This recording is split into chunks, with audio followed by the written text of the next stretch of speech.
CM Revanth రెడ్డిపై కొమరం భీం జిల్లాకు చెందిన కళాకారుడు వినయ్ కుమార్ తన అభిమానాన్ని చాటుకున్నాడు. జమ్మి ఆకులపై రేవంత్ రాజకీయ ప్రస్థానం, ప్రజాసేవా కార్యక్రమాలను లిఖించాడు. తెలంగాణ సంస్కృతి, సంప్రదాయాలు, నాయకత్వ చరిత్రను కొత్త తరానికి చేరువ చేయాలి అన్నదే తన లక్ష్యమంటున్నాడు వినయ్.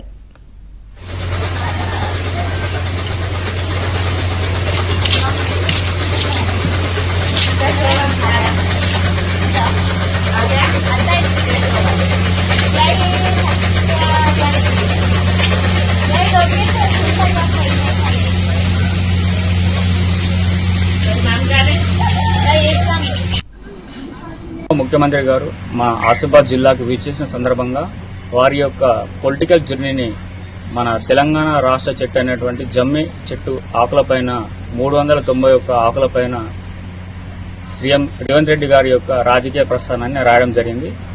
గతంలో నేను మన తెలంగాణ చరిత్ర 2014లో తెలంగాణ వచ్చిన సందర్భంగా 20,700 ఆకులపైన తెలంగాణ చరిత్రని 1969 నుండి 2014 వరకు చరిత్రలో జరిగినటువంటి విద్యార్థుల అమరవీరుల వారి యొక్క ప్రస్థానాన్ని మొత్తాన్ని నేను తంగిడు ఆకులపైన లిఖించడం జరిగింది.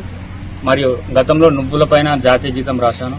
మరియు మన రాజ్యాంగ నిర్మాత డాక్టర్ బిఆర్ అంబేద్కర్ గారి యొక్క జీవిత ఆశయాలను అగ్గిపుల్లలపైన 6,500 అగ్గిపుల్లలపైన అంబేద్కర్ గారి యొక్క ఆశలు రాయడం జరిగింది.